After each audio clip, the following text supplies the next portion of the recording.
entry for £2 plus 1 standard network rate message. Or text 5 to 82248 and get 5 entries for £5 plus 1 standard network rate message. Go to the website, entries cost £2. Or post your name and phone number to CD30 PO Box 7 558 Derby DE1 0NQ. Entrance must be 18 or over. Lines close on Friday the 23rd of August at 4 p.m. Good luck!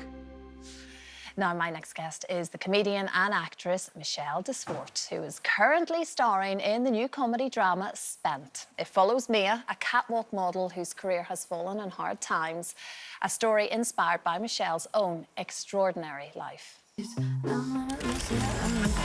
Wow, you look amazing. You are in a lot of debt. Just like nice stuff.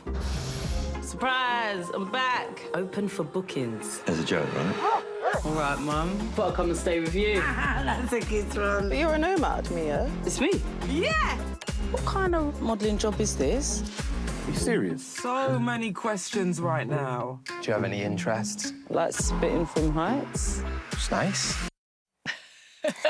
So good to see you. I'm very invested in this already, you see, so I kind of feel like I know your story, Michelle, and your story is extraordinary, this sort of incredible life where it changed for you, really, when you were just catapulted into this modelling world. At about 19, you were scouted, weren't you? And suddenly you find yourself in New York. I know, living my best life. Yeah. Yeah, I was a bartender.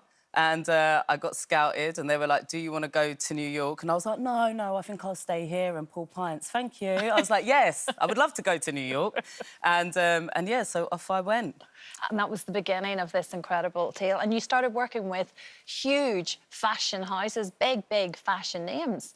Yeah. And that in itself is extraordinary. It became the norm to you. It did. It's interesting how quickly you can adjust to a life of opulence. Did it happen overnight, did it? It literally happened overnight. But I will tell you this, I took to it like a duck to water. So, yeah, and that kind of started my, you know, sort of insane spending habits as well, which luckily was inspiring. Yes. enough to then write a show about. Well, that's exactly it, because...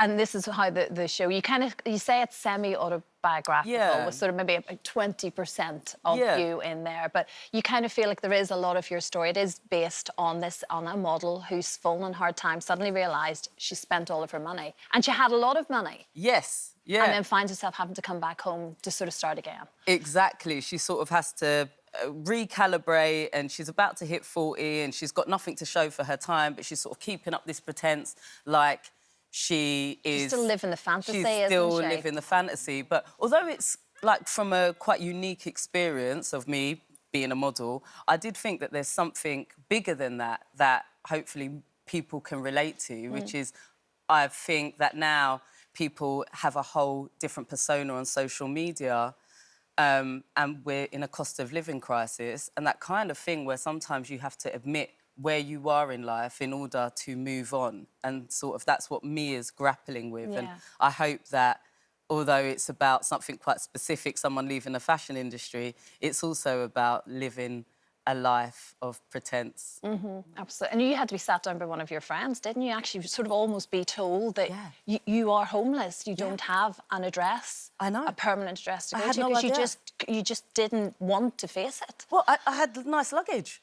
I was like, what do you mean? Homelessness? But I have too me luggage. Yeah. You know, and silk pyjamas. But I was for a few years without a place to live, and I couldn't admit it to myself. And that, I think, and you've mentioned this before, I think, in various articles, how there were sort of really grim, very unfunny moments in your life. But thankfully, you have managed to find the humour in it. And it's sort of how the series has come about, because this shift in your life has now taken you to comedy, something I'm guessing you never thought you'd be doing at this point. No. I mean, to be sitting here, you know, on Lorraine with you... It's a pinnacle. It kind of is, because I was a truanter. And so I spent a lot of time watching morning TV in my teens, wondering what I was going to do with my life. So to be sat here is very surreal. But, yeah, I mean, going from modelling to comedy was... definitely a pivot of sorts. But I also came from a family that had an amazing sense of humour. Even in the darkest times, everyone still found something to laugh at. So, yeah, and you've still got that, basically. And Spent is that very much, isn't it? You know, even in the darkest of moments, yeah. there are laughs to be had. Well, yeah, you want to be able to tackle some weighty topics, but do it in a way that doesn't feel...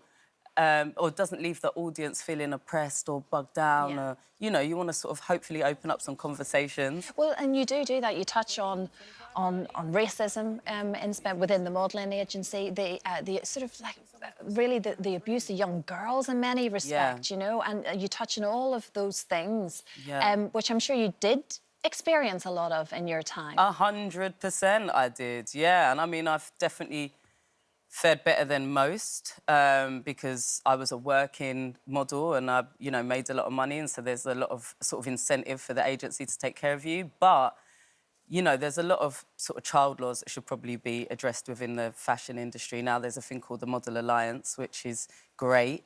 But most models start at like 12, 13 years old, and you'll be in a country without a chaperone, and you're also seen as self-employed. So, yeah, this was a great way to be able to shed light on some of the darker things that happen in fashion and, you know, let people see some of that. But also, hopefully, there's still the palate cleanser of it being funny. No, absolutely. And hugely gratifying, I guess, to have experienced everything you have in your life and now to manage to put it onto something that you're really proud of. Yeah. It must feel incredible. Do you know what, right? Especially over the last, probably around my mid-30s, when I really did set fire to my life in a spectacular fashion. I remember a friend of mine being like, I was like, I can't believe what is going on right now. And she was like, it's all material. And I was outraged. I said, this is not the kind of advice I need right now. It's all material. I was like, material for what? I've got to pay my bills. Yeah, yeah. exactly. No, it is. It's very, very, very funny. Very, very dark in places. Sometimes you just can't help but feel so sorry for you, your friends, and then again, you have this ability to bring it round with something you think that just made me laugh, and that's incredibly brilliant writing. It's so good to see you. Like I said, I feel like I know you now, you see. So thanks for having me. Spent continues this Monday at 10 p.m. on BBC Two, and the whole series is available to watch on iPlayer now. You've made it to the Lorraine studio, Michelle. I am, Mum. This is the moment. Hi, Gabby.